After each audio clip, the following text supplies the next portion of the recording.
Hey everybody, welcome back to another Stone Face Reactions. I'm Theta, this is Lessons, and we are back with another episode of Macross 7, episode 35, whatever that may be. How about you Mhm. go ahead and remind us of what happened last time? Oh, last time the day Giggle sang. Essentially, I want to cut right to the chase and say that this is the episode that Giggle, I guess, makes his turn, right? I don't Because he, know that he makes his because, turn. He could go because this is be the episode they anti-hero. finally revive. What's her name? Well, no, she gets revived the episode before. And then she leaves, and he goes after her. Can I bring But up one quick thing before? It's not in my notes, it's just something that's been bugging me ever since it happened. Mhm, She flies through the wall, right? mhm, Then Giggle gets in his, I think we now know with their VF-14s, gets in yeah, his VF-14, flies through the wall as well. Basara chases after them, and then the floor suddenly collapsed for no reason. yeah. Like, nothing falls from the ceiling. Everything blows outwards, out into the outside world when they go out. So, Basara just ran over. Shoddy craftsmanship. It's just bugging me in the back of my head. Also Yeah, knowing it's that very it falls like convenient a 10-story drop straight down. to the where the other mechs are anyway. So it's to the hangar. But okay, let's start the episode right. We started the episode with a callback to the mission, the UN Spacey mission, to the planet. What's the name of the planet of that's a I Vitruvian. think Oh it's my like god, it's Vasarius, but I think it's Vasarius system, not specifically the yeah, Vasarius planet. It's like a moon. yeah. They go to the planet and they're exploring and they land troops Oh, nope, and nope. You're misconstruing two different things.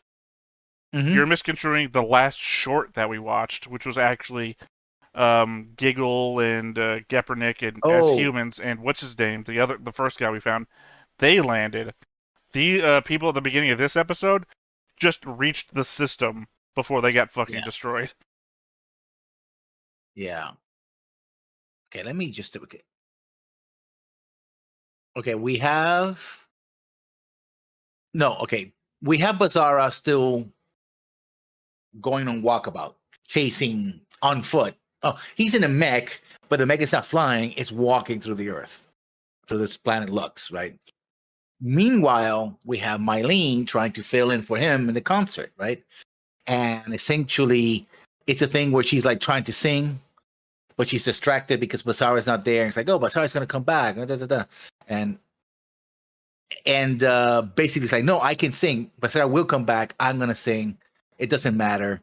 I can do it. And basically, everybody tells her, no, you can't. You got Actually, to go out. she's doing fine. She's not distracted at all.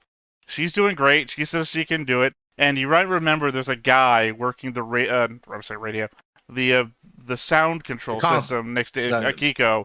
It says uh-huh. Akiko says, "Oh, she's gonna have to stop soon." And he's like, "What are you talking about? She's doing great. This is like the best she's ever been. You don't keep a girlfriend long, do you?" You know?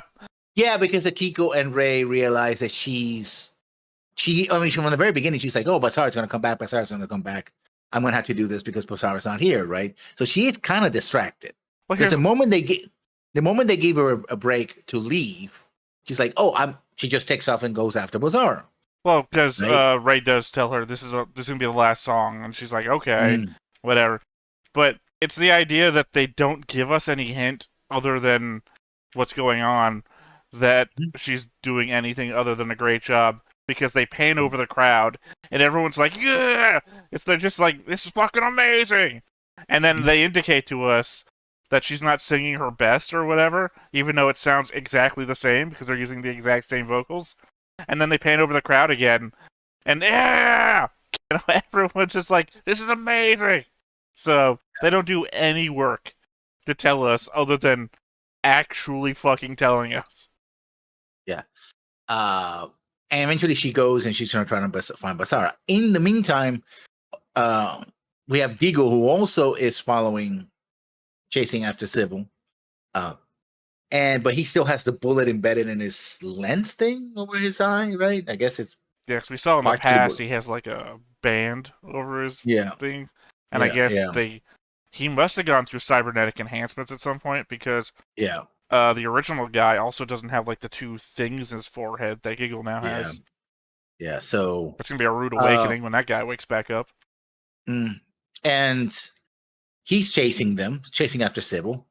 And then the two guys that are kaiju, basically, they show up to, I don't know whether they're trying to stop him. No, they're not going to try to stop him. They're going to attack Battle 7, but they meet, No, they're there to attack Civil. attack Sybil, and he fights back, but gets defeated. And also, they attack Mylene as well. Well, they attack Uh, Basara first because Basara is like yeah. sitting on a beach playing Hmm. a acoustic guitar, and then Yeah. Grabble like lands in the water next to him. Yeah. And so there's a big thing, but it is Giggle who basically intervenes and allows everyone else to escape. Although Basara eventually would tell Mylene to go back, that, he has to do this on his own, kind of thing. And they nearly kill Giggle, and Giggle is bleeding and all that. And then he starts singing. And apparently he shows that he can also have anima spiritua. Not really. I have a note about that, but I'm Mhm. just gonna dispute that right now. But it does shock them and that he would try to do this. Agreed. Yeah. Agreed. I'll agree on Yeah. that. It's like, and he's singing, of course, the only songs that are available, which are in the only available playlist is but in Firebomber songs, right? There's all this music, but nobody sings that. It has to be Well, Firebomber in songs. fairness to Giggle, he's had it shot at him in a speaker pod every time he's shown up to battle. So And he spent like 4 or 5 days listening to it while he was trying to revive. yeah, he doesn't Sybil. have a broad spectrum of music to go by. They don't kill him though; they abandon him, but he's wounded Arguable. because he does go after her. I Continue to go didn't after cross her him out. I didn't cross him out on the board, and we'll see the board in a minute. But Mhm. in a normal circumstance, I would actually put like a circle with a question mark in it, Mhm. because literally the Yeah. last thing we see him do is Is lying back. No, actually, it's face down. He's bleeding Yeah. from the face. He's singing, and he collapses slowly face down. Doesn't Mhm. move, and we don't see him again. So Yeah. And so there's this mess where Basara continues to go after Sybil. Mylene, I think, turns back, and these two guys are like, "Oh, what happened?" Oh, actually, okay. Mylene continues to shout after him, and that's when he keeps Yeah. doing, as you said at the very beginning, walking away into the Yeah. horizon. I think Ray Mhm. explains that he's got to find himself or figure out why he's singing or something. Yeah. And that is the episode, which was very, very confusing. I think there is some redeeming qualities to it, but I don't know, it's a weird one. I mean, straightforward is just the thing that we've seen before. One person leaves, and another one follows, and another one follows, right? In this case, everybody's following Sybil, right?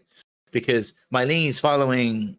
Oh, because Mylene also wants to apologize to Basara Mm-hmm. because she's the one who told in the previous episode the military that she saw Sybil, and he's like, and he, of course, Basara being Basara is like, what are you apologizing for? Of But it course, doesn't come off it's at my it doesn't opinion. come off it doesn't come off as, oh, I forgive you or I understand what your position is. It kind of comes up as Basara being clueless against, like, Yeah, no, I don't get it. I don't get it. So, that's my read don't too, that he apologize. doesn't know what's happening, even though you told Yeah. him. But of course, my argument still lies in the fact that Mylene did nothing wrong. But my problem is True. that I've also stumbled across what I was showing you before, the Cartoon Network advertisements for Macross 7. There was Japan. also a thing on there about Mylene's character development circa these episodes, specifically the ones that we watched already. So I'm like, what is this guy talking about? And it's like about how she felt bad about everything she does, and and then like how she thinks she's in the wrong because it goes against what Basara's been trying to teach her this whole time. It's like, fuck off with that nonsense. These I people mean, but are killing people, you know? yeah.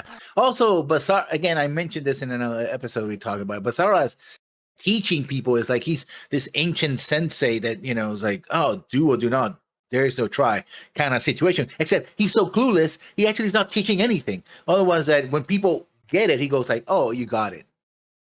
That's it. He never actually communicates with people. Therefore, the best that he can teach them is by example. But his example is so wrapped up in his own self that he's just doing this for himself that it's like, oh, I guess everybody should get in the should just do what Bizarro is doing because Having Basara, he's like again he's like a player character. Let's do what he's doing because he's the player character in this video game. I mean, no, leading character in this anime, and therefore that's it. having Basara as a teacher is like having an alcoholic father, right? He's fine when he's drunk sometimes, but if you're like not there with the beer when he needs it, he gets angry, and all you have to go by is his sudden mood change. What are you doing? You know? Are you fucking stupid? You know? And then all of a sudden, when you got him the right beer, he appreciates you, and he understands that you know what's the right thing to do. You're treading in the minefield of emotion. You know, it's like an animal biting a cheese, not understanding the electrodes are attached to it, trying to teach them not to bite cheese. It's just crazy. Yeah, its own mood swings, and I mean, I kind of mentioned that he might be in the spectrum, but I don't think that justifies a lot of the stuff I that's don't going on. recognize that. I'm not I'm not a doctor, not a therapist. Yeah, I so- wouldn't know so- what I'm dealing with. I would be completely insensitive in the moment because I wouldn't understand until somebody else explained it to me. Yeah, and even then, it's Yeah. again, there's not enough here. And we mentioned that we watched some shorts. You will be seeing them slotted in the places that need to be slotted in. Well, you would have already seen them by the time you're Yes. hearing this. Yeah. So those things explain some things. But like I said before, I'm of the mindset that if you need to go outside of the main, storyline to understand what's happening inside the storyline, that means something is missing in that storyline. I am more forgiving when it comes to these bonus things because they're also meant to be seen with them. I'm not forgiving of like if you have to read the book to understand the movie because that is a completely different medium, right? They don't tend to sell you the Jurassic Park DVD along with the book. So it's not an expectation versus I believe that these shorts are boxed together with the not boxed together are together on like the Blu-ray. So I mean, if they're omake style shorts that come after the episode, then they would be shown with it's like you're watching. It's like, oh, by the way, there's something else in yeah, 5 minutes or whatever. that's what I'm But saying. I'm more normally forgiving of it. but it's another thing, especially in the 1990s where you don't have like streaming and stuff like that, unless you have the Well, DVD or in again, this case, 2001 on Cartoon Network, yeah. Japan Cartoon Network, but I don't know if they aired with that. I would assume that they would. Cartoon Network. If it was American Cartoon Network, I would assume you'd be seeing these things along with like the Space is the Place advertisements and everything. Yeah. I don't know how Japan works for it, but then again, I Oh. don't know how they like the bonus material that comes with Fearin', like the Mhm. 1 to 2 minute bonus clip OVA things. I don't know how they do that when they air the show or not. So Yeah. I'll I also think say that that like I only think 3 of these were actually valuable anyway. The But- fetus's backstory, because we wouldn't have known. We just wouldn't have yeah. known. Obviously, Gepernix, because that one was that was the incredible one for me. Because it solidified Giggle as the person I thought he was. But also, those people now have like character. They're the characters at the start of Predator, right? They went into the jungle, and then a bunch of them just never came back out. I mean, that would have been a great opening scene for the. I mean, I know we're operating, or Yeah, we're we're operating on a supposed to mystery. operating a mystery, but still, it would have been a great opening scene for the entire series, right? It's like, oh wow, this is what happened. Okay, who are these people? Why is it so terrible that you can have? Okay, you can have other forms of mystery, right? Then you start revealing what happens because if that's the opening, it's like, okay, who are these people and where are they really and why is that so scary and what just happened, right? You could still have a mystery. So I if I were me editing this stuff, I was like, no, that's literally the opening scene of the entire anime. Boom, there you go. Or, considering that they only made 2 minutes of it, when they're interviewing that guy after he wakes back up, use that as like the hazy memory scene. Like, what do you remember? Yeah. Well, give him a voiceover for it. Well, we were on our way to this planet, da da da da da, and you see 2 minutes in the episode, boom, we've got his perspective. Now we know what's happening. Yeah. Anyway, we got the board. Mhm. The majority of it is just, changing up the Proto-Devlin alliances. You got Valgo, Grablin, Gabble. God, I hate how slow concept board is to load. I'm talking the entire time I'm talking, this blurs. How they're still allied with Lord Geppernick, but of course Lord Geppernick is... Oh, I also added their names from the short. So, Lieutenant Otto Lemur? Mauer. Well, it's Mauer, but there's Auto, an L in the out, middle. yeah, Auto Mauer, I guess. Otto, and we have Mauer. Otto Lemauer. Oh, there's no L. Mauer. I mean, there's no A. Otto Lemur. There's no No, there's apostrophe. Mauer. Mauer, So I that's know. No, Mauer. L. There's an L between them. There's Otto, Yeah. and then there's Mauer, and I'm trying to figure out how Yeah. to say the L in the middle. Otto No. Mauer. I don't. It fucks up my whole thing. Yeah. And anyway, and Ivano Gunther, which is the advisor person that was in charge of the whole mission. But yeah, obviously they are no longer friends. Giggle obviously fought all of these people. Civil is also, in the fight with them as well. I don't think anybody else has changed on here. It was just a figuring out how to make everybody. Oh, the only other thing is that Honey Suzuki obviously represents the jamming birds, so he is now attached to them.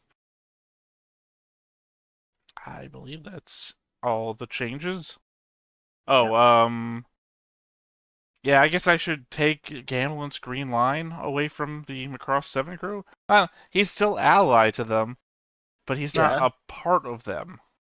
Yeah, he also left the military, but that happened in the episode before that, I think. Yeah, I just don't know how to He takes a represent break, it. yeah.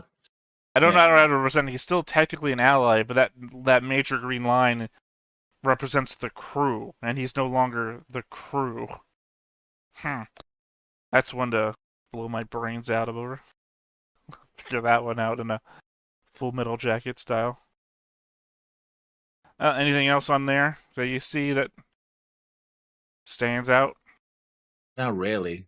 Also, I'm kind of hating on Valgo because Valgo is like, okay, he's supposed to be the smart kaiju form, but he's like, my only trick is to summon like pink puff monsters. That's it. Like Grablin is more scary because he literally has a eldritch laser cannon in his hand and he just blasts things, right? It's hard to say. You're saying Valgo's only trick is that, but remember Valgo can like teleport site to site, which is pretty scary.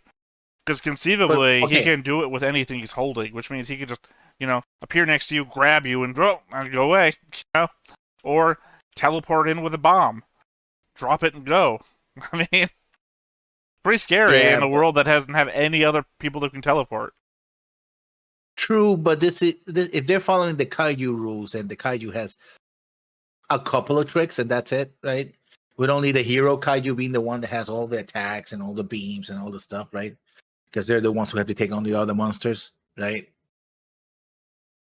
I'm just saying it's one of his tricks. So, yeah. Conceivably we have enough time to explore it still. Alright, well, here's the thoughts I have. Unlike when Basara was against helping train people to fly Valkyries and ignoring the fact he went on to train Rex anyways, where the threat would be more people fighting instead of trying to solve problems through song, the Jamming Birds auditions were literally encouraging people to seek conflict resolution in the way he has been trying to do this entire time. I mean, we learn later what the auditions actually turn into and Colonel Barton's actual desire and how it is meant to be used, but none of that is known in the moment. So even when presented with the culmination of everything he's worked for being presented to the public, he still doesn't want it. I think that just shows that Basara is greedy for the spotlight, despite him saying that he's not looking for the fame of Minmay in the episode where she first got invoked. Yeah, I agree. I Okay. mean, it's So this is probably stupid, but since Tichos Ripple gave us her body measurements, I compared her Mhm. to old Hollywood stars to give a comparison to her body type to see what she'd look like if this was a live action. She's basically the Swedish American actress Anne Margaret Olsen. I wouldn't be surprised if they took inspiration from that Maybe. anime. Maybe my Anime. problem here is that there's obviously bits of her that don't match up if you look at the imagery versus her imagery in the show. But the numbers they gave, that's basically her. And obviously, when I wrote this days ago, I had a better listing of like her filmography that people could look up, but I don't remember off the top of my head anymore. What's next? Max and Fulmo's conversation on the bridge about trying anything, and even if it's futile, it's still nice to look at young women in bathing suits. Has to be a callback to SDF Macross, given they were under constant attack by Bretai's fleet and still chose to have a Miss Macross pageant, complete with swimsuit competition. Yeah, but that makes more sense, ironically enough, in SEF Macross because the idea is to entertain the masses and stuff like that. Here is like, oh, we're gonna have a contest to you to do a very important job to save the fleet. Why don't you just rope in front of everybody and see what happens? If you're, and then Sheba goes into this very extensive. Well, the real reason is that because we need to test your strength, lung strength, and the ability to sing. I'm like, no, no, no, See, dude. This is all about I this is did just for fan service. I didn't have that big of a Don't try problem to with that part of the argument. It's when he's like, "Have you ever had sex?" That's when that starts getting weird. I mean, yeah, yeah. Well, yeah. Look, I can understand maybe having them disrobe as like a confidence thing because we see later on when they get into an actual fight, they just freaked out. So, I mean, if you're like testing their like not their confidence, their bravery or something like that, like, you know, a more timid person can't fill this role, so a more timid person would shy away from this request. Maybe. I know that's probably And more me like trying to self-explain, but yeah, it seems like a there stretch. is there are minor elements of it. If he like didn't go into his whole explanation about like lung strength and like have you ever had sex, if he didn't been creepy about it. If he just like didn't explain it and I had to come up with that explanation on my own, I think I'd give him more merit.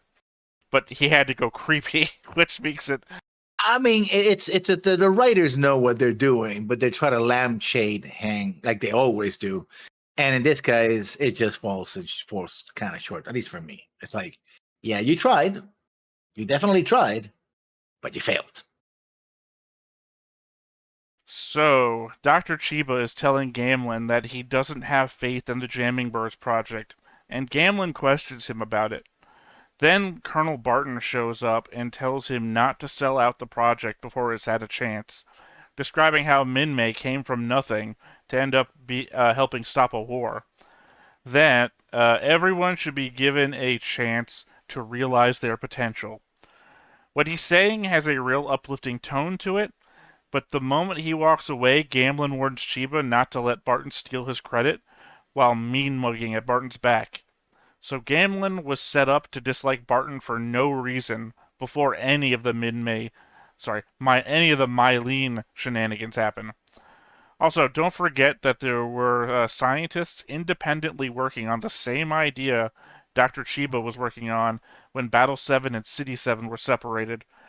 Despite Chiba naming everything after himself, we know he wasn't the only one doing stuff.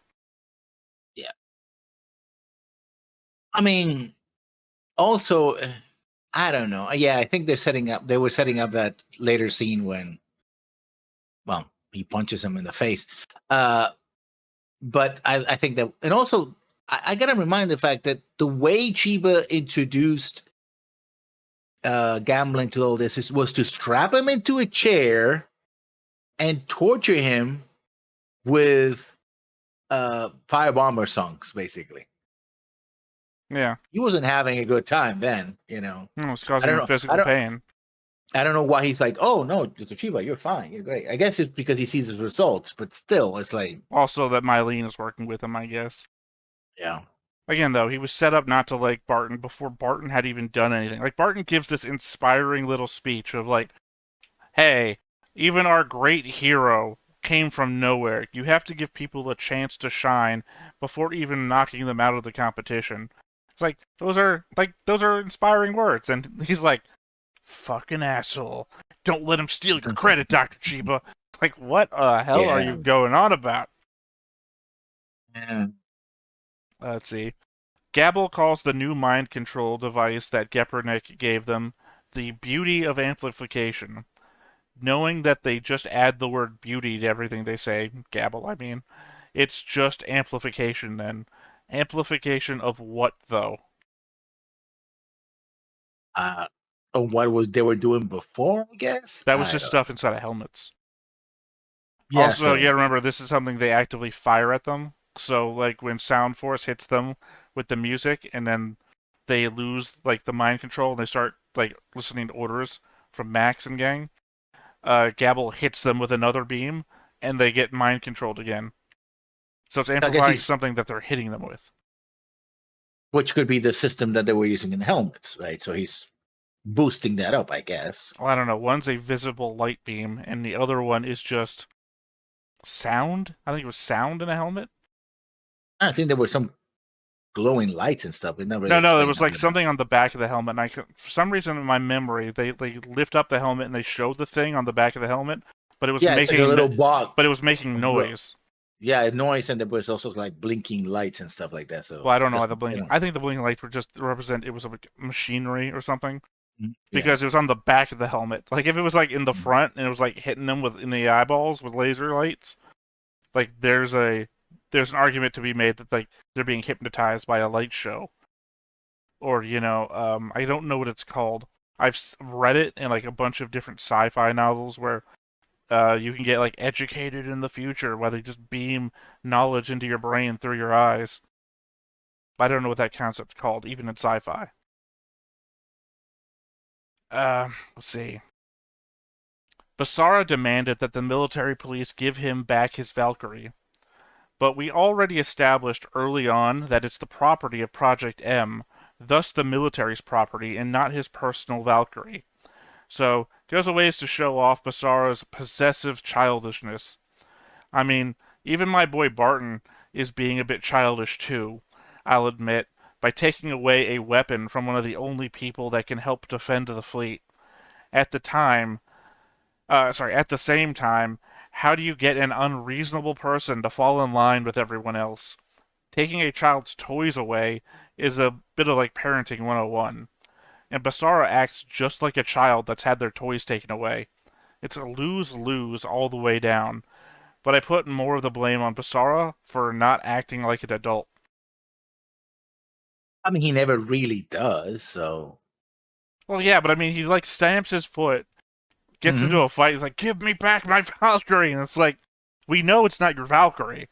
It's the military's Valkyrie, the same military who you refuse to listen to orders from. So you expect all the good things with no responsibility. I hate a character like that. So, That's Masaru Neki for you, but and yet he's so popular. Yeah, I also have to throw out the bone to anybody who's like going to counter me that yes, I recognize that Barton isn't helping the situation by like there's only one man that can save us all, and I've taken his gun away. It's like, well, you're gonna have to figure out a way to work with him while also getting him to listen to you. I don't think that's gonna happen anymore, but at the time, we've gone on at length about how Colonel Barton was in the wrong for trying to break Sybil's containment in order to experiment on her. I mean, obviously, I side with Colonel Barton for wanting to collect any information on the only captive member of a very dangerous new enemy, but at the same time, before anyone discovers that Sybil has been taken from the woods, Basar has gotten into his Valkyrie and swears that he's going to wake Sybil up no matter what it takes. a thing he's been trying to do for an entire arc now. If the comparison is that Barton is risking everyone in order to attain military intelligence, then Basara earns no points in any of this either. Barton's whole mandate as leader of Project M is to try and use music and sound in order to defeat the bad guys, as we've been told. As such, I don't really fault him for grabbing a test subject and trying to find out more. I'd make two last arguments for Barton. Sybil has been out for a long time, even with people actively trying to wake her up. It would be reasonable to assume that knocking her shield down wouldn't just wake her up, considering that. Lastly, when Barton says he will take full responsibility if Sybil wakes up inside the city, I think he is saying that with the previous assumption that she wouldn't wake up at all in mind. This isn't anywhere near a life or death example, but I've made a lot of calls as a warehouse manager about like $50,000 pieces of equipment where I had to assure people that I'd take the responsibility just to get them to do a thing, not because I was willing to take the fall for a thing I thought might happen, but to get something done that I knew had to be done regardless of the risks. Uh, yeah, but it becomes basically two wrongs don't make a right kind of situation. Basara's being a jackass, Barton's being a jackass, everybody's being a jackass. I think Barton is being pragmatic, and Basara is I don't fucking know. We can't even call it emotional because that we're not sure. They kissed, and then he said her name, and now it's been a thing. We know what Barton is doing it for. Barton is doing it for the greater good. And as he says, and as we know, she's the only, she's the only specimen, right? If there's any information we can get, it's going to be from her, and it's going to be right now. So, you kind of either have to make the jump or lose everything. And the fact that Giggle shows up with the whole hostage thing pushes Barton to the extreme. It's more than right now or never. It's literally right now or never. I better do this thing, or else. And it turns out it's not even him. Right? Giggle wakes her up. Yeah. With his magic box, bag or spiritual. Well, remember because he drained a ton of people before, and he put it into his external hard drive of spiritual. Barton acts independent of orders, but he doesn't actually contradict any standing orders. As the situation develops, he offers his advice to the captain, and the captain refrains from issuing any orders of his own. Barton, the ranking officer on site, issues orders as he sees fit, which is his right as the ranking officer on site. The captain doesn't even countermand Barton's orders, like the order to open fire, but instead attempts to negotiate with when Giggle moves to retaliate.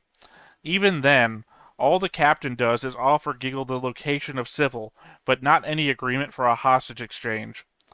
Now then, what Barton is guilty of is firing a gun at Giggle. This in itself isn't horrible. Giggle is holding Mylene hostage. Barton was actually a very good shot and would have reasonably taken down any normal human with that shot he took. The guilt is that everyone in the room understood that Basara was using the music to try and calm Giggle's anger, essentially making him the hostage negotiator in the scene. Additionally, Max is now on site, making him the ranking member of the crew to issue orders. Barton is a leader of Project M, and like Max, a survivor of Space War 1. If anyone would know what the music was doing in that moment, it should be him. And I think that's where, that's where he gets basically punched. Again, like I said, if not for whatever the fuck is that screen is over Giggle's eye, any normal human, if he had shot at Basara, he would have killed Basara. You gotta admit, that was pretty good. Was it Men in Black? You gotta admit, that was a pretty good shot, though, right? It's just writing. Writing is the downfall of Barton. Barton was a great character. I hope he's still in the show. Again, very stupid that Gamlin can punch Barton and the mayor's word makes the guards stand down. Milia isn't in the chain of command. It doesn't matter if Gamlin works for her. He's still a United Forces officer stationed under and reporting to a civilian authority. Wait, if Max decided that Gamlin punching a superior officer was fine, then maybe he could give that order as a commander of the entire expedition. But I'd still expect Gamlin to be arrested under any number of crimes in the moment, held, and then released later. Shows like this just hate paperwork. Regardless of Barton's possible guilt in the moments before getting punched, he wasn't doing anything in the moment Gamlin punched him that required physical assault in order to stop him from doing that, or that Max couldn't have countermanded. Gamlin just got emotional and should have been sent to the brig. Well, he was arrested or contained, I suppose, a house arrest, and later on, so and he does admit that he lost his, he shouldn't have done it. So there's that. Right. It just seemed in the moment. Well, I think that was a separate episode, actually. I think my main problem is the fact that they keep treating Milia as a military officer when she's not. Yeah. She's not in the chain of command. You watched Babylon 5, right? Yeah, I know the chain of command. I understand the concept. Right. Yeah, just it's my go-to thing, the whole department of whatever the fuck it was, of peace or whatever, and it's a civilian authority. And now, even though they answer to the president, unless the president himself gives the order, they have no authority to do anything. So, Milia constantly interjecting, like, I could do whatever the fuck I want. I'm going to take this piece of military equipment. I'm going to take one for myself, because I can just do that, right? Can you imagine a state governor giving himself an F-15? Just, $100 million worth of equipment? That's not going to be, tracked. Yeah, but here's the thing. This is also the show where she made a call to civilians to bring their legacy mechs, which were fully armed and capable of destroying buildings. I would argue that's different. That is different because I think that's like the equivalent of people coming back with motorcycles from World War One, right? That these things were just there, and they were allowed. There's a difference between a motorcycle and a monster mech that fires and destroys half a building because it misses a shot. Sure. I mean, I know conceptually there is, but we're in the sci-fi realm now. Yeah. And I feel like also how many Zentradi tech shit just has been laying around. What can a person do with like a Zentradi body armor suit? Right? It's just I just feel like we're in the sci-fi realm of there's a lot of shit left over from the last war, and people just but it's a kind of attitude that you can do that, and then if people just can have like fully functional, mechs, I think I see where you're going, but my argument isn't that people can have them. My argument is that this is an active piece of modern military hardware that the governor of the city has signed over out of active military service into her own personal, and then, damn it, a guy that just quit, she just gave one away. We're running out of VF, what was that, a 16, 15? 17, yeah. I think it's a 17. Oh, this is the stealth fighter, the stealth fighter type. Isn't the VF-17's the one that, no, 19 is the one that Basara is using, right? Yeah, it's 17 because it's based on the F-117. I'm just remembering it based on Diamond Force now, which is now Emerald Force, if you think about it. My point being is that she is like taking away multi-million-dollar pieces of military equipment and just saying, it's mine. I can do whatever I want with it. It's stationed here. Can you imagine what an uproar it would be if any random U.S. military base overseas, the government that the base was on just was like, they're ours. You stationed them here. That means they're ours. Yeah. Yeah, just wouldn't play. Milia is fucking insane. Alright. The narration of episode 34 says Sybil ignored Geppernick's plans and went out on her own. Except that the last time we ever saw Sybil getting orders was when Giggle was congratulating her for getting a command, and Geppernick telling her to get the Anima Spiritua, which is what she's been doing right up till till going out into her coma state. As far as we've been able to tell, anyway, So Giggle aiding Civil has put him into the doghouse as well, except with him, we've seen him disobeying orders and killing his own men leading up to this. Um, I mean, this is a bit of a headcanon kind of thing. I think there is a sort of mental connection between all of them because they have that ability controlling different bodies. So maybe he can sense that her heart is still not in it. They can't. I I understand what you're trying to say, and I think you're wrong. I think they can only I mean, communicate probably with am. their. Yeah. I think they can only communicate with their own body. Kaepernick Hmm. keeps going back in visions of their own eyesight in the ice. Hmm. We've never seen Giggle do it, but we know Hmm. that Giggle is one of them. So Yeah. conceivably, somewhere in the future, Giggle might return to his own body, or maybe that those cybernetics are him stuck in there. Maybe that is his body now. Yeah. Um, but my point being is that Civil, up until she goes into a coma, has been doing literally what Kaepernick told her to do. So Kaepernick saying that they're not following orders anymore and they've gone rogue. Doing what? I don't know. Literally half of her vocabulary is anima spiritua, the thing you Yeah. told her to try and find. Yeah. I suppose Giggle's singing, while not actually doing anything to the other Proto-Devlin, was as effective as Culture Shock was to the Centrati at first. It was so Mhm. completely unexpected as to make them freeze in their tracks. That, and I think it also, if anything, suggests a change of allegiance. Is that it? Right? And like he's adopting something from this other culture, right? He's not seeing them merely as, even if it seems like he's doing it out of like, I have nothing else to do, so this is I want to go down, right? But the fact that he does it, it's like I have accepted an aspect of this culture that I'm spending days, weeks, months embedded in, right? Even only because it represents a connection to Sybil. I don't know that ingratiating yourself to a culture represents allegiance change. Non-ingratiating, adopting. Actually, I might be using the wrong word, but I Yeah. don't think that either. I don't think adopting a different culture makes you. Um, not everything is Last Samurai, right? Just because you love the samurai doesn't mean you're automatically going to throw your life out on the battlefield to defend them, right? But I he does love I mean that feels like the message of the show, the shows, right?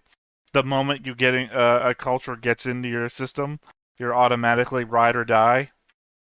You know, I feel like a bunch of people would be just as happy, cataloging the history of a now dead culture because they didn't want to fight in a war. I agree. Thank you. Finally. I mean, Anyway, I don't disagree. I'm just that this is my idea about it, not yeah. necessarily. I mean, I could be wrong, right? Well, I think we We'll see both the show. think. I think we both think Giggle is going to change sides at some point. I just don't Hmm. see. Probably, more than likely, you're right in that this is the thing that's supposed to indicate to us because this show, man, this show is all about the smallest thing representing a big thing, right? And if you didn't read it, you're gonna lose because you're not gonna be able to figure it out. So Yeah. if this was representing him switching sides, like instantly Basara is going to encounter him later, and they're gonna like high five like he did with Gamlin, and be like, Yeah. "What the fuck is happening?" Like, "Oh, you didn't hear him sing? So Yeah. what?" I mean, for all we I know, do that was expect literally Basara would do that. I mean, totally. Basara's like, oh yeah, you're on our side now. Okay, cool. I was never your enemy in the first place, so who cares, right? finally my music reached you. Not Yeah. that that matters, because again, at the end of that episode, Mylene does the whole singing as Basara's walking away, and she's shouting, "Come back! Listen to me sing!" Yeah. Oh, isn't it ironic, Basara? You're walking away as somebody's trying to sing and force you to listen to them. The only thing she Yeah. can do now, I guess, is fire a speaker pod at your back, like you did to Gamlin when he was trying to fix a ship that was falling into the sun. Yeah. You fucking twit. God, I hate that guy. I don't know why people have voted him to the top. It's like, Look, Hero Yui. This is your argument, by the way, that it's like Gundam Wing. It's like the first thing people watched and they got attached to it. Hero Yui may have been a lack of personality, right? He may have just been a one-note guy, but he didn't kill her on her birthday. You gotta admit that. I mean, Uh, it was just a joke. He actually gets married to her in like follow-up material. yeah, So he develops a personality over time, and from moment one, you know what Kiro is about. There's no yeah. question. And also, I mean, with all of them, really, they're child soldiers and stuff like that. So you understand that they're weapons to be used by the colonies to try to attack and liberate themselves from the tyrannical Earth government, right? So it's like, yeah, this guy is an asshole, but I get why he's an asshole. Rosara is, I'm an asshole because nobody gets why I'm an asshole. But I mean, also, if you compare the two, right? The Mhm. Gundam Wing main characters all look like very young and act all like adults. Like they are very adult about what they do, up to like Uh, sacrificing their own lives. Versus Basara, who looks way older than they do and acts more like a child. It is a bad comparison, but I'm just saying they did more of those characters because they nailed down their modus operandi, right? We know what they're about, we know what they're trying to do, we know why they do things. Basara shows up, and I feel like our pinpoint character is like Gamlin. What are you doing? Get out of here! You're being a nuisance. You shouldn't be here. And Basara never clears the air. it's like it's a mixture of he doesn't understand and because he doesn't understand, he doesn't care. I mean, that might be the only saving grace is like he doesn't understand. It's like, I'm just gonna do this. This is my thing. He's so narrowly focused on his thing, which on its surface, it's a good idea. He wants to end the fighting, so that's good. But you gotta give me a little more. You gotta talk to people. Like giving Mylene a pat in the head, is like, oh, now you get it. And we're like, what? The That problem that isn't she's that saying me? Basara does it to me.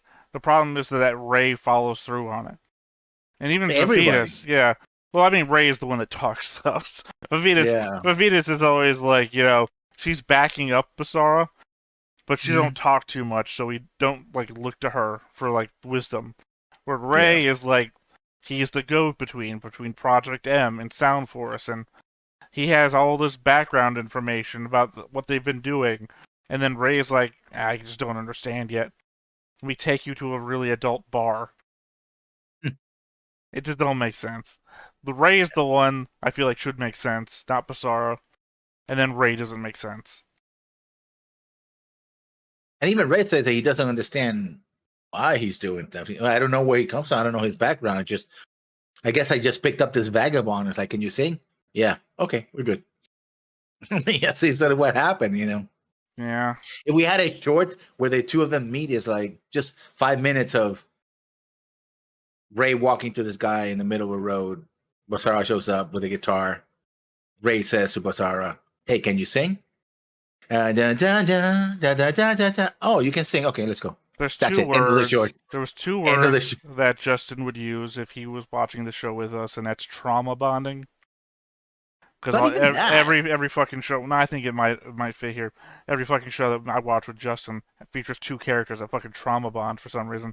But we know that Ray encounters Basara after Stefan dies, so Ray could be in an out of sorts way and actively avoiding Akiko for some reason, and just finds Basara then and decides to go all in. Well, actually, we know because I think Akiko says it that he just went all in on this thing. So he just trauma bonded with this kid, and now it's like, I don't know, I've defined myself by Basara now. I really don't have anything else. I'm not going to become He could Buddhist. he could have a Kiko if he wanted, but Yeah, but I think we already covered that he doesn't.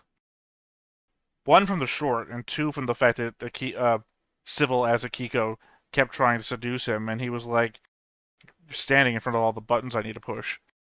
I don't Yeah. care about your wide open shirt. I'm trying to make the sound good.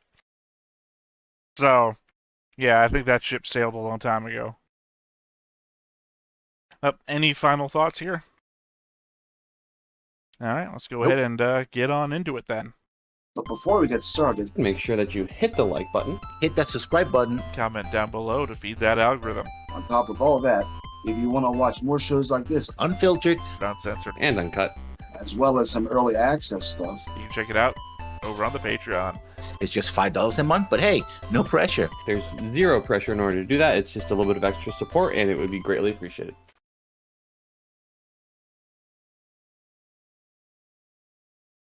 You know, I would even say at this point to just stop showing the intro.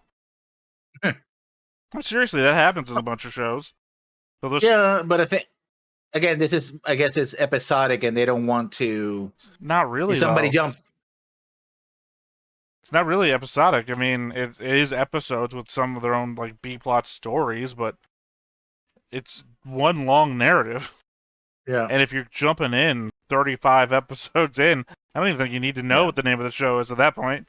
You're just watching some random thing. Yeah. Also, TV Guide existed in the 90s, I'm pretty sure. Yeah. Or, you know, just like drop the name card. Like put it over the like beginning of the episode as people are walking past on the street or whatever.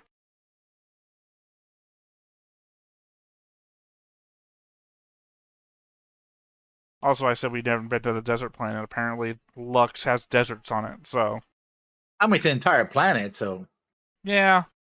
But we don't know It it's would in a make sense, sci-fi universe we're in. Could be Star Wars, where, you know... Yeah, one biome planet. No, I think in Macross, they try to... They don't visit a lot of planets, but when they do go to a planet, they try to show, like... Oh, I mean, and we already saw that in... What's his name? In Macross Plus. Where they saw forests, we saw ocean... Oh, No, you're talking we about saw that. I was desert. talking about the overlay. No, but I mean... Discontinuation didn't fit it all in one thing. But they sounded so good when it was just Mylene playing. Oh, she even has the little... Yeah, she had that last time. Yeah.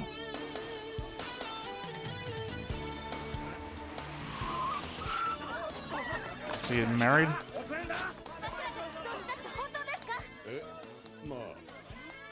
ミレーヌもいなくなったそうですね。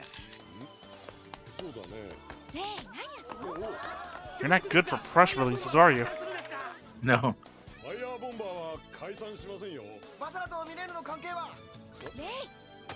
Stop fucking talking to the press. 見て見てこれ本当かしらやっぱりあの二人できてたんだ私もそうだと思ってたのよ But Jessica's not working for the paper anymore. 意外と公認してたりして I mean, there's other... Is she apparently talking there's about other news. Amelia? なんだ。 Did they take a picture of Amelia and Michael together and get the wrong idea? 一体どういうつもりなんだ。あら、何が母親として無責任すぎないか。大丈夫よ、ガムリを護衛につけといたから。 Oh, Gamblin and Mylene, 十分気 okay. をつけてもらわねば。はいはい。写真まで。 But what about the picture of Gamblin and Pasaka? 仕方ないわ And we're still caring about the plant for some reason. ま、充電中 I think it's because it was underneath Sybil. まあ帰ってきた時には一皮むけてると思うんだが。 Maybe he had some out of her energy?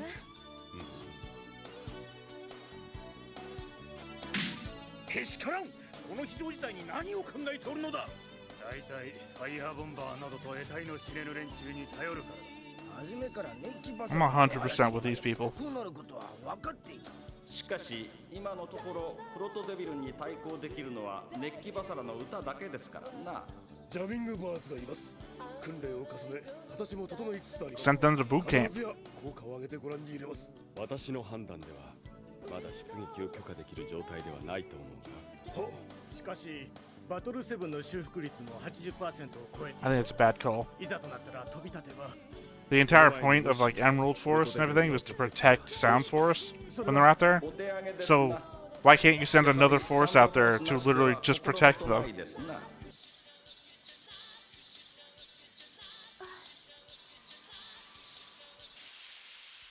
Oh, he got the CD got stuck. Oh, I've seen this gif. Yeah. Chomp, chomp, chomp. That was on I the guess he. that was on the same site, guy. It was like Basara didn't pack any food. Is the explanation. Yeah. So he leaves nonchalantly too. He's not even starving. He just eats a leaf because reason. 何の反応も示さないのです。そりゃそうよね。グババにもわからないみたいですね。バサラ、まだ歌わないんだ。ミレーヌさん、一度帰った方がよくありませんか。市長も心配していましたし。大丈夫よ。それよりガムリンさんこそ大丈夫なの？え、仕事。ええ。 I don't have a job anymore. 辞めましたから。どうして？なんていうか、軍というのが。In fact, I don't know how I'm gonna fuel this jet fighter anymore. Or refill the guns or anything. いえ、ですからそれがわからなく。もう何がわからないのよ。答えなんか簡単じゃない。考えすぎよ。バサラだって一体何探してんだ。 Oh, I hate it when they do these mirror episodes. I don't know why I sing anymore. I don't know why I fight で anymore. はミレーヌさんはなぜ歌うのですか。そんなの簡単よ。みんなが喜んでくれるからでしょ。そうですか。多分それ以外のことを探しているんですね。バサラは。どういうこと？何と言えばいいのか、そのうまく言えませんが。あ、そう。I love him, Your Honor. That's what. Special connection. ですから。 Oh, I was gonna go. Let me express it in dance. On the planet dance. 包囲網はまだサンプルたちの探索範囲外を保っております。You're what? 調査の結果、惑星ゲーゲー帝はサンプルたちの適応度9286です。惑星ゲーゲー帝こそ夢のスピリチュアファーム。スピリチュアは無限大。今こそスピリチュアドリーミング実行の時だ。Which was the name of that short. I don't know how it's infinite though. We've seen Grabble like kill entire swaths of the planet by eating it. はい。でもグババがまだ。グババってミレーヌさんの髪のところにいるんじゃないんですか。うん。さっき水飲みに行って。ガムリさん？グババ、グババ。どこグババ？隠れてるのグババ、出てきてよ。もう行くんだからグババ。グババ。もうどこに行ったのよ。ガムリさんどうしよう。 Great. 軽率です。グババはこの自然の中では一番の弱者です。グババを守るのはミレーヌさんの役目でしょう。バサラの後を追うのは自由だが、自分の責任を忘れてはいけない。ごめんなさい。私に謝っても仕方ありません。ガムリンさんに怒られたの初めて。あ、いえ、言い過ぎましたが。いいの。私が悪いんだもん。言われてよかった。 Well, I am almost 10 years your senior. Actually, I don't think he is. I think he's like 3 years older than her, which is crazy. I think he's 17 and she's 14.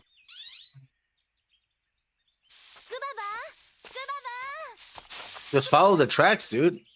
That's what I was saying. Oh, great. Well, oh, great. I was saying, oh, great. We're in like the Lost Dog episode. ミレーヌさんとグババはテレパシーみたいなもので通じ合えるのではないのですか。確か誘拐された時グババが。感じる時もあるんだけど、多分グバ I バ mean, if that's true, then you're telepathically connected to Vaphitis as well.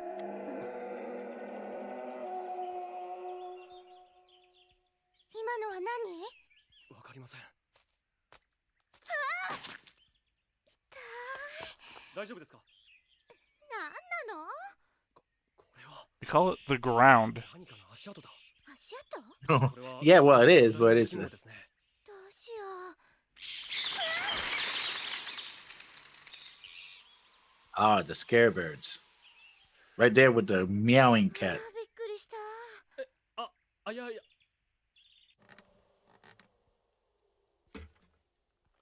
Oh yeah, remember when Giggle was singing? His guitar string busted.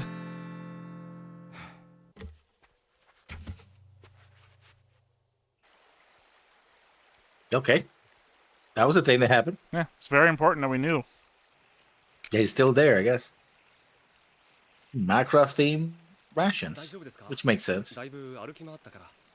大丈夫大丈すみません。 And then Mylene tells him that the one thing she wants to do before she dies is get married. グババはプキラセス整形のって言ってましたよね。Uricase.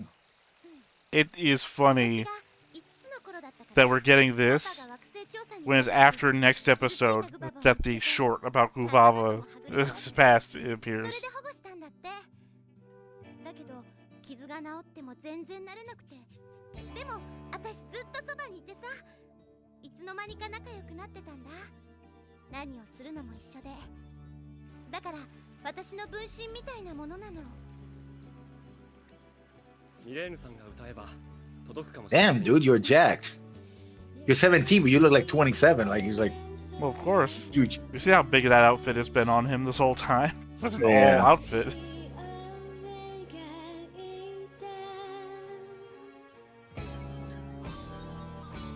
And he's now doing push-ups because, of course, he is. You gotta stay in shape. I quit the military. I didn't quit my personal regime.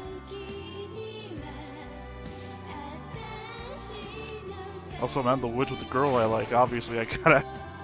Thank you, Capsule Core.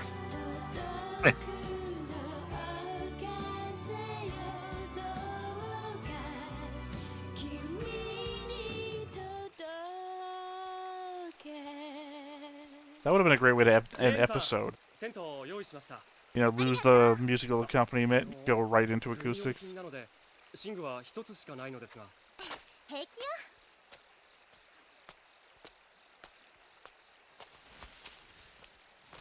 ガムリンさん早く寝ましょういや、そう。 Oh, now we know why he's doing the push-ups. 気にしないでください。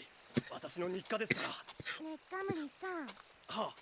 さっきもそれやってなかった I mean, she's walked in you exercising before. Remember, he was doing the sit-ups on the machine? Or on the bench, rather.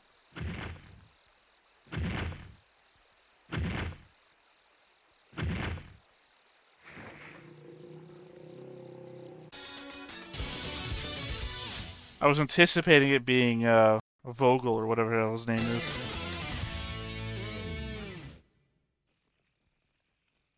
That didn't wake them up. Guess there's.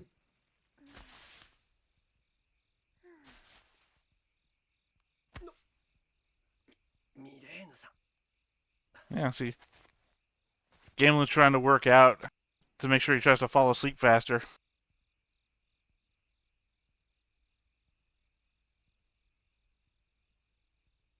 He's trying to be a gentleman. That's what he's trying to be.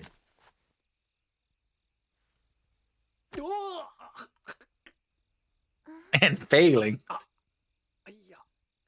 どうしたの They slapped me in the nuts. That's what happened. ああ、腹筋運動を忘れていたので、121。 Dude's gonna be too exhausted when it comes to fight. ミレーヌさん、外へ。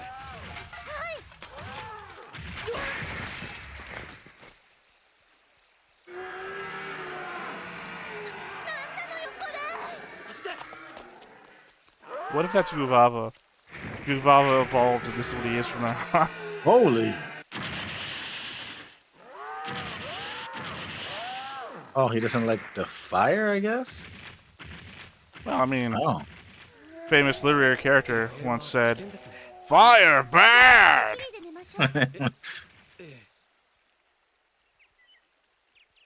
You know, that actually was a cool thing because you expect them to get into robots and fight this thing, whatever. It's like, no, the creature was upset by the fire and just put it out and left. Kind of makes sense. Uh-oh, there goes Ugava. That was his tongue, I guess? No, his tail. He's got this really long rat tail side thing. We've seen it before. ミレーヌさん、グババからテレパシーは来ませんか？ Because you're never gonna find Guvava in your things anyway. That's why they were.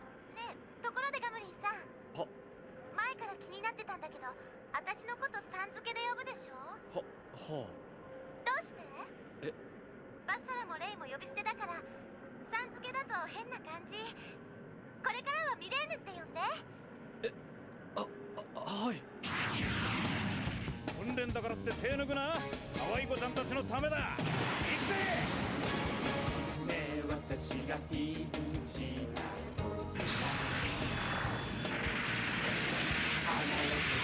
Okay, I was about to ask, because our whole problem is when the fighting starts. ぐらいでビビってどうする。歌うんだ。不思議なサイン。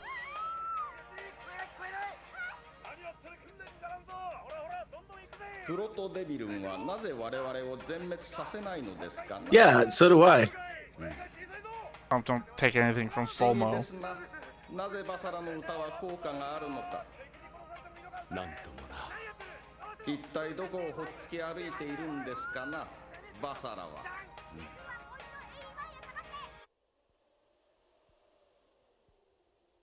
Running away from his problems, basically, or to his. Or towards Basara. Yeah. Are we doing the Star Wars thing where an old man picks him up and? Nope, that's the thing from the opening. Which Yeah. I literally just said was probably on Planet Lux. It's the only planet they're there, so yeah. They're in spaceships. どうしました。 We have options. バサラを見つけたんですか。うん、多分。あれ、グババ。何か。戻ってくる。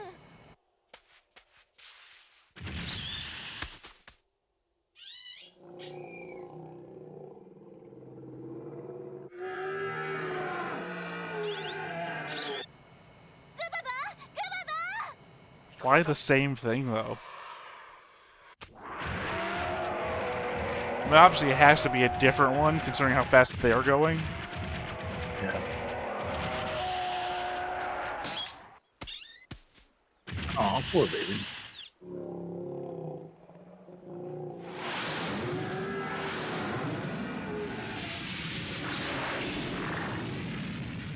I really, yeah, I appreciate how they didn't get into a fight with it with the giant mechs. And now... They're getting in a fight with a giant mech. Yeah.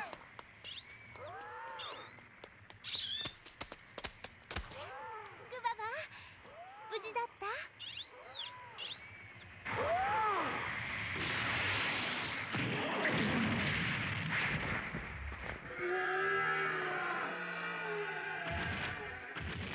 Sounds like an old, like, klaxon. Yeah, I think it's probably some kind of herbivore, basically, because it doesn't seem like a predator. It doesn't act like a predator. I haven't seen any sharp teeth.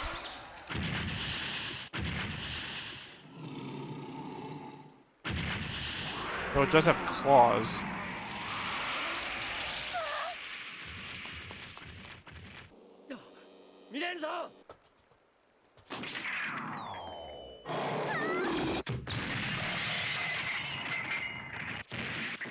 Yeah, if Basara hears any of this and comes wandering around, he's gonna see you fighting a creature.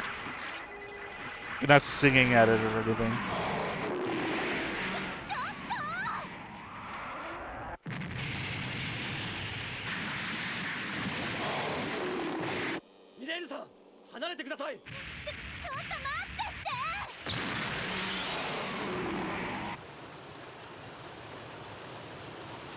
You can fly away. Maybe not because she's underwater.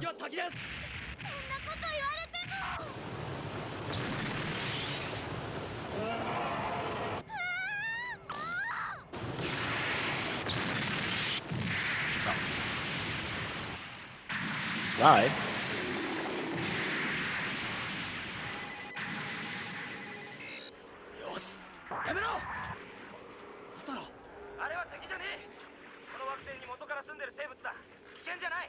Well, I think we know he's a vegetarian.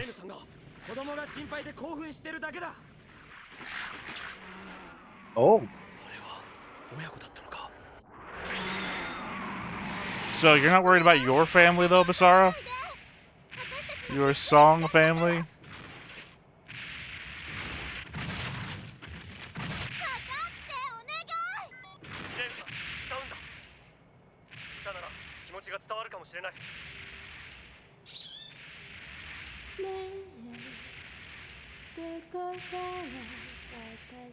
wonder how many people in Basar's family died to bears.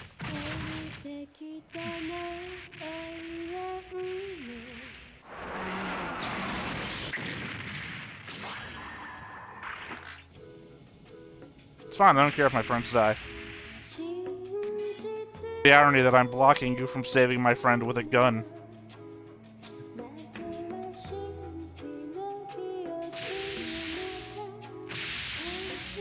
Here's hoping we can repair this.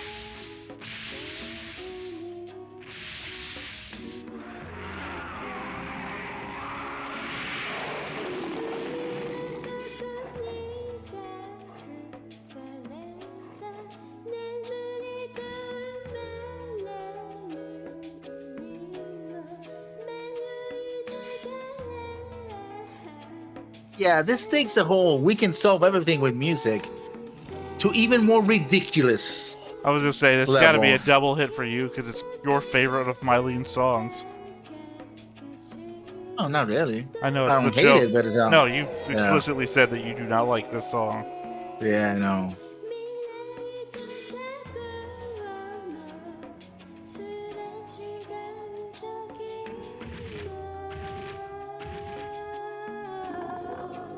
That's a lot of buttholes. That's a lot of buttholes, I'm saying. Well, I mean, to be fair, some of those probably aren't buttholes. あいつら火を見つけると消しに来るんだ。すごい勢いだな。それ以外はおとなしい奴らだぜ。 Information I had, because my fires probably got attacked. グババにちゃんと謝ったのか？分かってるよ。何が分かってんだよ。いいでしょ。大体元はといえばバサラが悪いんだから。あ？まあまあ。バサラ、シティセブンのためにも帰ってもらえないだろうか。ねえバサラ、私さ、バサラの探しているもの分かったような気がする。さっきの動物さ、私の歌を聴いて静かになったよね。それってやっぱり歌の力だよね。とてもいい歌でした。Again. どうする気よ。さあな。 Who knows? I don't. だからさん付けじゃなくていいって言ったのに。すいません。 Somewhere, Colonel Barton's cursing himself right now, saying, God, we should have installed a remote shutdown device in that fucking thing. Okay, I guess he's not dead.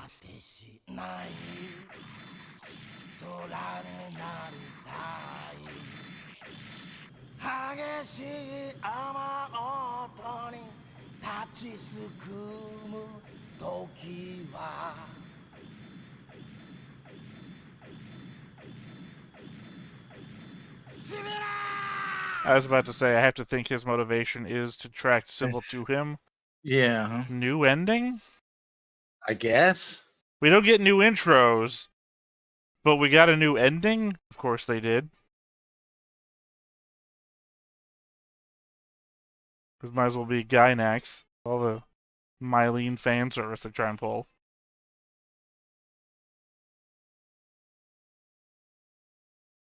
Yeah. I mean, maybe they'll do a new intro next time. They did a new outro. Outro him.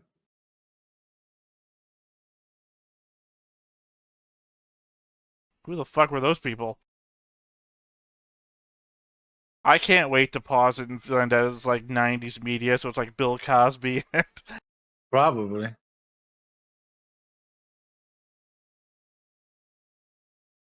Ah, yes, cola, my favorite brand.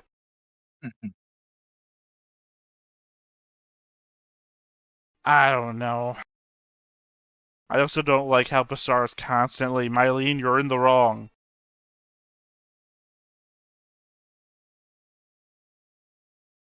Okay. I mean, maybe this is Gynax. Yeah. Special outro by 90s Gynax. Sorry, did we turn into kids?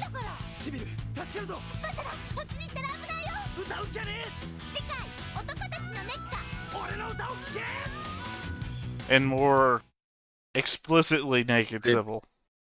Yeah. I mean, they're doing the whole Barbie thing, but still making it. I don't making us- know. I mean, on Civil, maybe. That's just lighting. I don't know about Mylene there in the outro. No, they were not. No.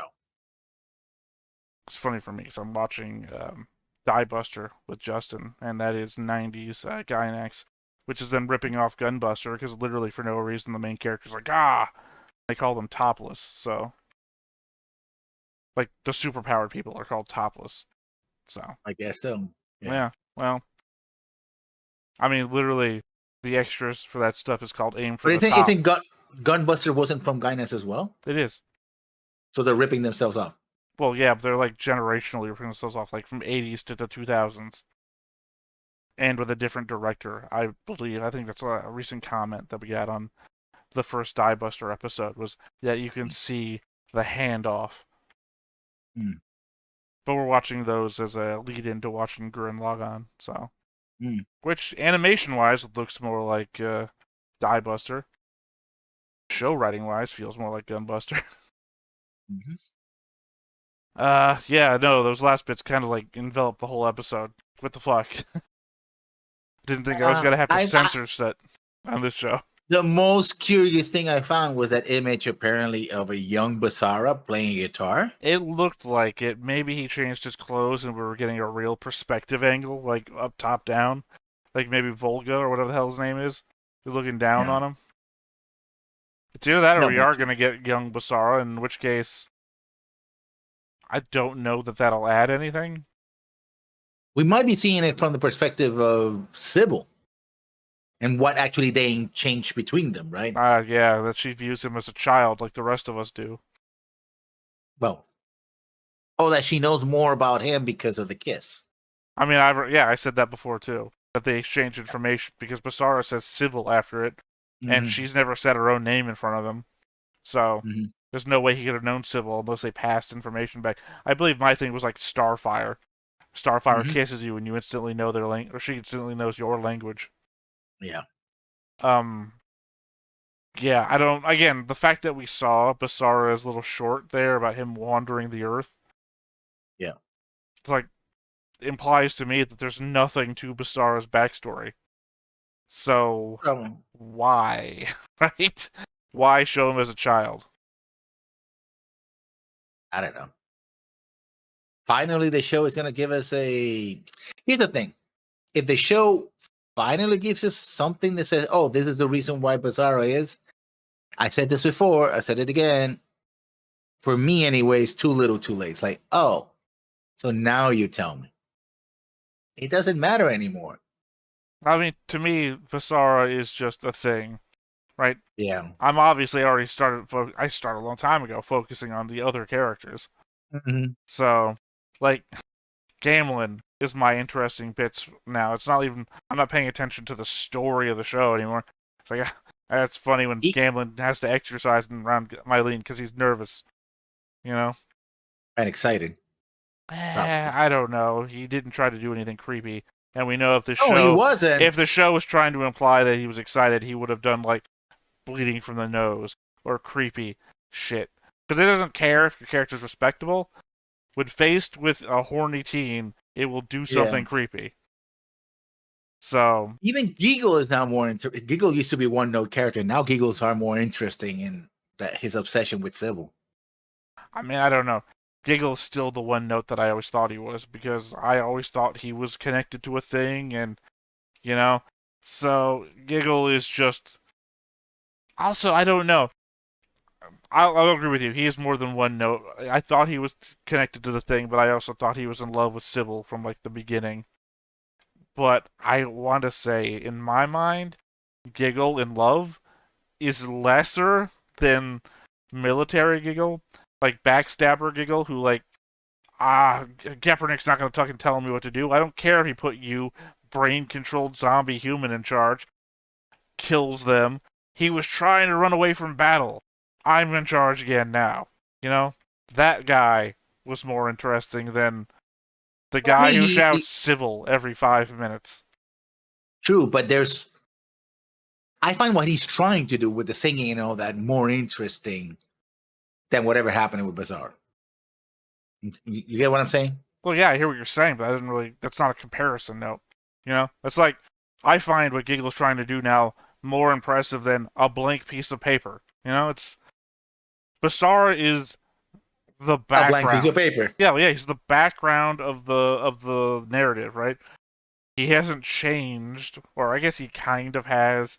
When he got kissed by Sybil, then he goes into the sad phase, and then he gets muted by Gepernick, and then he goes into his introspective phase, and now we're just on a different level of the introspective phase, which is to say, you know, if I turn down the volume by 1, you know, there is a difference there to some people, but it's just he doesn't change.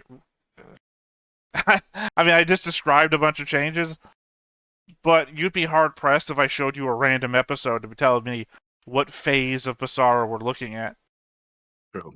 So yeah, any other character like Gamlen's whole I'm going to be the best fighter that's going to save everyone to I'm gonna pursue Mylene and I wonder what her relationship is to Basara to I'm going to protect Sound Force and I kind of understand what Basara's trying to do, even though Basara hasn't told anybody my interpretation of it, to I'm going to defend Mylene no matter what.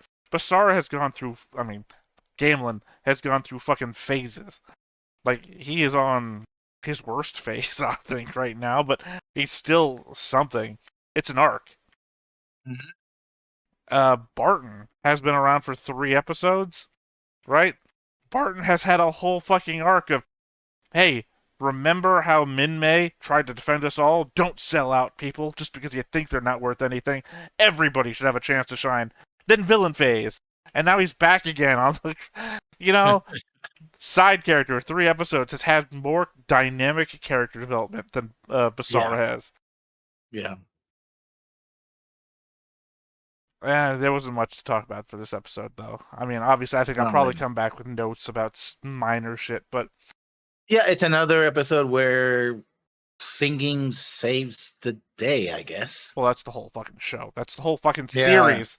Except for Macross Plus, where singing actually ruins the day. But, go figure that one.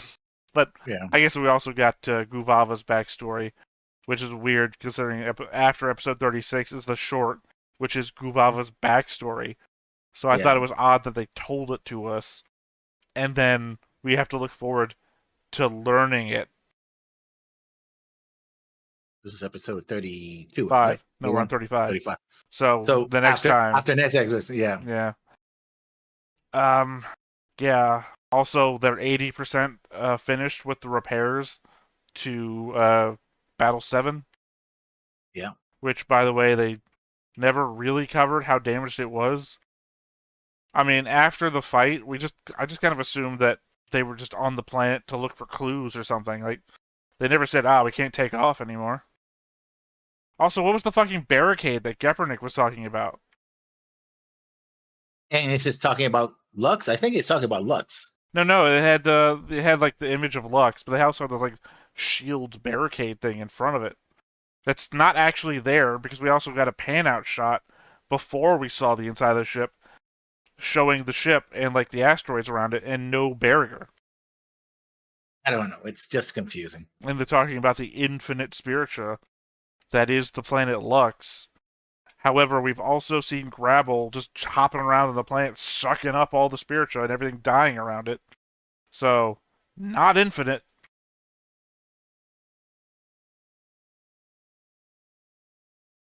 I don't know. Like I said, next time I'll come back with notes, and maybe I'll have some, like, you know, when I'm watching it, sometimes I get, like, a little bit of inspiration. I was like, oh, what the fuck are they talking about? Oh, this thing connects to this thing, connects to this thing.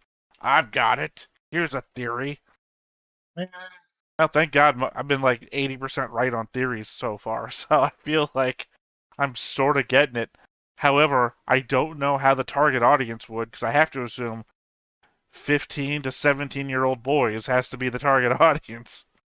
I think even younger. I think this is more for 13 to 12 to 15. Too much nudity and fan service for me to want to think that. I have to think it is people going through puberty. Male people going through puberty is the target demographic for this. Also, people most likely to want to rebel. And I can't foresee that sort of person being able to understand the mystery. This has to just be like a series of things that happened. You know? That God resolved at the end somehow. You know, they watch it all. It's like, oh. Well, so we that's what hope. happened. Okay. I would hate to finish this and be like, have to mark Now it we down on my list of the favorite shows so far because, yeah, it was a pretty good show. Best soundtrack. Didn't make any sense. I mean, we still have OVAs and movies to go through, so there's that. Well, we have 3 OVAs and a movie. Mm-hmm. Because otherwise Macross 7 Plus will finish along with Macross 7. So we have 3 unaired episodes that just happened somewhere in the show, which I'm not going to say are going to answer anything for us, because they're just random episodes that didn't air and put in the Blu-ray. Mm-hmm. And then the movie. I don't have any idea when it comes to the movie, so... Yeah, do I? If the show doesn't solve it, it's going to end up like a Macross Plus for me, where the movie is just another version of the show. Alright, well, any final wrap-up thoughts here? Nope. Alright, well, I guess that has been us for today. I have been Theta, this has been Lessons. You've been Stoneface Reactions, and we will catch you next time. Bye-bye. Hey everybody, thanks for watching another Stoneface Reactions. If you have an idea of another video we could go ahead and watch, go ahead and put it in the comments down below and we'll add it to the wheel. Be sure to like, comment, and subscribe and let us know what you thought about this video, what parts you liked. And until then, we'll see you next time. Is this too goofy?